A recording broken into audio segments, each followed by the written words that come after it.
And then came the change in France, a sudden change that took everyone by surprise. Ladies and gentlemen, I'm here in Paris, the heart of France.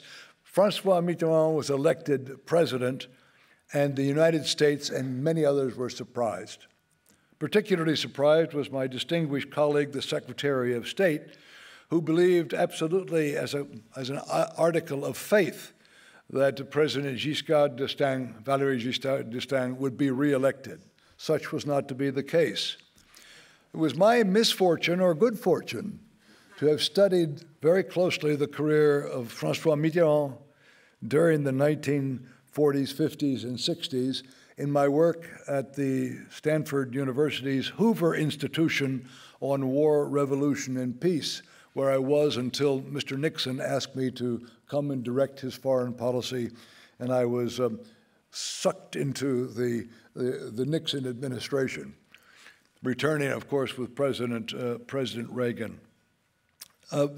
This was an extremely important event. Immediately, President Mitterrand announced the inclusion of 4 communists in his cabinet and a revolutionary, Monsieur Régis Debray, who had been captured with Che Guevara in 1967 in Bolivia, and who was spared the same fate that Che Guevara was spared. There you had people in that government who were worried, who worried us, I should say. Our press was in an uproar. Communists in France, could France be trusted? Oh, it was a very difficult situation. And it fell to my fate because I had studied François Mitterrand to give the briefing to the press as an unidentified senior White House spokesman. Now, fast forward to the G7 conference at Chateau Montebello in Quebec. President Mitterrand arrives, greets President Reagan, and asks for a private meeting. President Reagan, of course, would accept. He wanted to find out more about this mysterious François Mitterrand, who had himself lived through so much, including the resistance in World War II. And they met. Several of us in the room. President Mitterrand unveils Farewell, discloses that a major spy operation is in process, that a certain Vladimir Vetrov had decided to defect in place and stay in the Soviet Union and feed the most vital information to the French about what is being stolen in the West. President Mitterrand recognized immediately that under no circumstances was France the principal target, but of course the United States. And so, because of our massive investments in defense technology and the renovation of our defense policy by Reagan with the money to go with it, the Soviets were very, very interested in that, and we were interested in what the Soviets were interested in.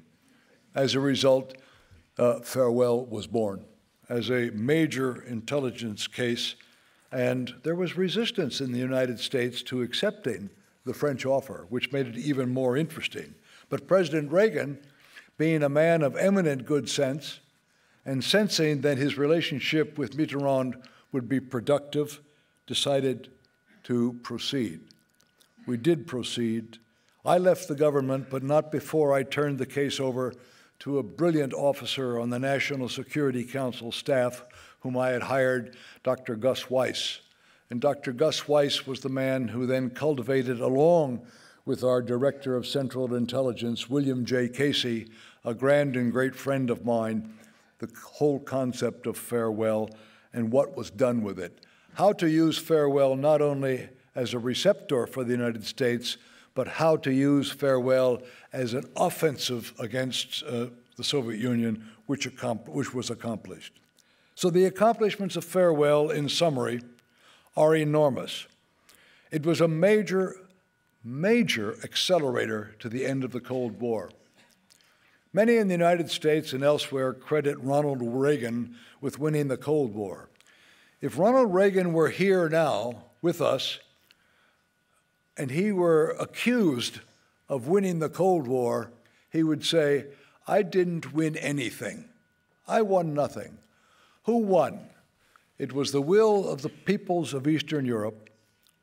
It was the combination of leaders in Western Europe at the time. In, of course, Great Britain, Margaret Thatcher, the inevitable great Margaret Thatcher, Reagan's close friend and confidant. I had the pleasure of introducing them in 1978 when Reagan came to France, and I brought him here. Of course, Thatcher was critically important, but the Germans were important as well. Helmut Schmidt did his part, and then Helmut Kohl, in a very magnificent way, did his part. All of this came together, the tide began to shift, and on top of it all came Pope John Paul II and the new hope in Eastern Europe, especially to the Catholic masses, and of course the natural resistance of the Vatican to the communist world. And there it came together, all at the same time, a great confluence in history. But there are accelerators in history. And the accelerator, in my view, and in this case, was farewell. Vladimir Vetrov was the man who made it possible for us to move ahead very quickly and to stage a counteroffensive. In the hands of François Mitterrand, this was an enormously valuable tool, and when President François Mitterrand offered it to the United States and Reagan accepted, it began to mark the beginning of the end of the Cold War. So I declare here in France, and I'm so very, very happy to have the opportunity to make this declaration, that this was a critical and heroic accomplishment by President Mitterrand and his government.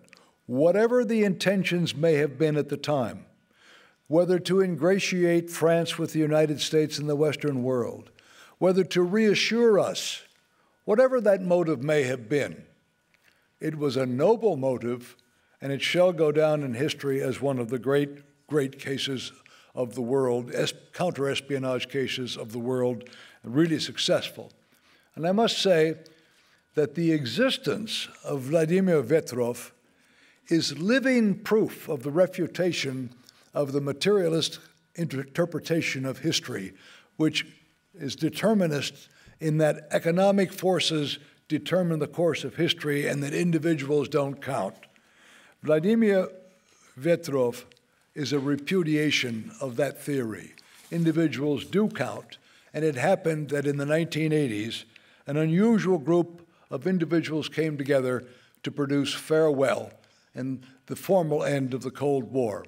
And it's my pleasure and privilege to be able to relate that version of events to you. I hope you'll consider it to be the authentic one. Thank you.